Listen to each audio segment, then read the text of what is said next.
Before you watch this video, I'd just like to thank you so much for 400 subscribers. I just hit it. I'm at it right when I'm filming this. Not sure what I'll be at when it goes up. So please enjoy this video of how I met Aaron, Kyro, and the Braille crew.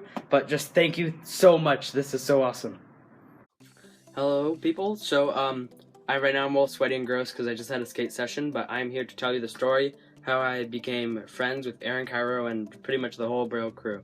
So I'm just gonna do this step by step all the way from when I first knew about them to now.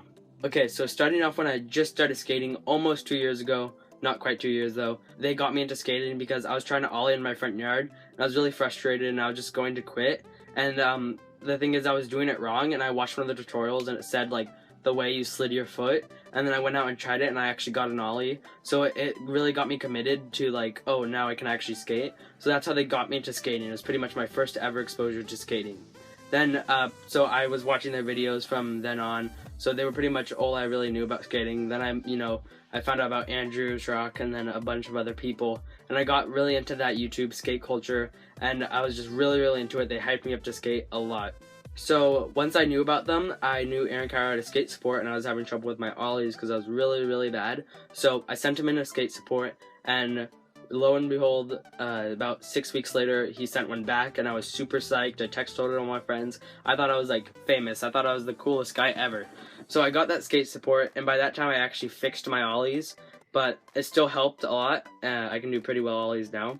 And then it just also, that really pumped me up to keep skating, because the fact that someone like Aaron would notice me just made it really cool. So I got my ollies and shove-its down. I was getting some better tricks, and I really wanted to learn flip tricks. So I DM'd Gabe with an attempt at a heel flip, and I got really close at these heel flips. And he actually gave me some tips back, and I landed one, and I challenged Lance to land one, and Lance saw that through chat, but he never actually did it. And then I also DM'd him later, asking him if he'd be going to Fremont that day, but he said no. So I have communicated with him a little bit. They didn't really know who I am. I mean, Gabe said he recognized my name, but I never completely knew one. And it all started where one day I was looking at just different parts of San Francisco on Google Maps, and I found the spot sort of intentionally. I was looking around the area because I knew the general area I was located, and I actually found the spot. So that Saturday, I told my dad, hey, can we go drive there? And he's like, yeah, for sure. And when we were driving over there, my dad said, you know what, why don't we go to Fremont first so you can get your skate session? Then you can just go to visit the spot, and then we can go back home. So I said, okay, sweet. So I'm at Fremont Skate Park. I got my Adidas Campus Volks, it's just super sick. I'm always oh, that's where Aaron Kyro did this. That's because I'm sorry, but I'm a pretty big fan. You can call me whatever. But I was a huge fan of them at that time.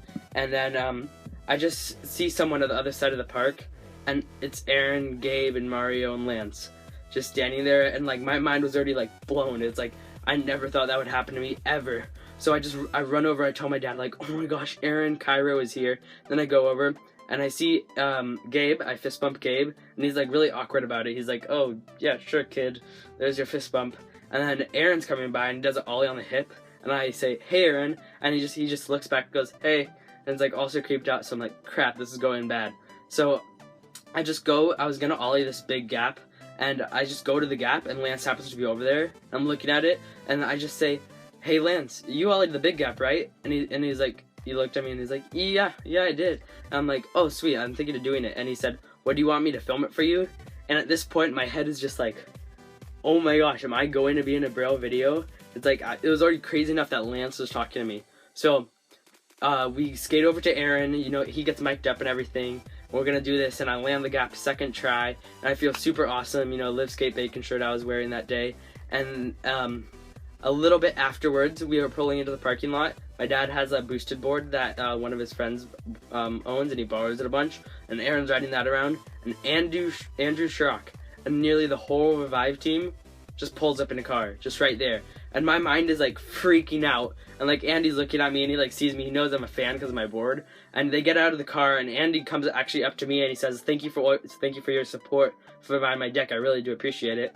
And they walk, and they're filming a thing with a kid for his birthday, and meanwhile I'm on the side. I talked to Doug, Sam Fluharty, a little bit to Sam Tabor. I got them all to sign my board, and it was just about 15 minutes I was talking to all of them. That was crazy. And then Aaron came up to me and he said, so I've been wanting to find a kid I could teach some newer, more advanced skate tricks to, such as front side flips, back side flips, things like that. And I was wondering if you'd be up to do that. And I was like, I had to play it cool, so I was like, yeah, sure. But really, it was like, I wanted to scream. So, you know, I get my phone out, I put his number in, and at that point, I was just like, what? Then after that, Aaron leaves, and the only person left there is Andy, and he's just getting ready to leave, and I asked him to sign my board, and while he was signing my board, I got a really nice conversation with me, and he's really, really grateful, really nice guy. Got to talk to Alex a bit there, too. And then they both left. I posted a bunch of posts on Instagram. It was just the most amazing day ever. I also landed my first tray flip that day, and it was just mind-blowing. So, a bit after that, I think the next week I texted him, hey, so you guys going to the spot? And he said, yeah. He gave me the address, even though I already knew it, but shh, it's my little stalker information. And I ended up going to the spot that day, and it was like meeting them all over again. It was so crazy meeting them in person. I had to play it off cool, but it was like for 1.5 years, or I think it was like for 2 years at that point. I was watching their videos and very dedicated, so it was amazing meeting them. And we filmed with them. I landed my first tray flip on concrete that day. I just, you know, became closer, better friends with them. I became really good friends with Mario, you know, had some cool time hanging out with Gabe and talking with Lance. And I've been to the spot since then, I think 2 or 3 more times, and I've been to Fremont 2 or 3 more times with them. And it's just, that's how I met them and became friends with them. And I think they're just awesome dudes. I'm so glad I could be part of their channel because they're huge now. And it's crazy to think that, like, me, just as a normal kid, just, like, am part of this, like, I'm not a big part, obviously, but I'm just a sliver of this huge YouTube channel with 1 million people looking up to Aaron and Lance and Gabe. So, that's my story about how I met them and became friends with them.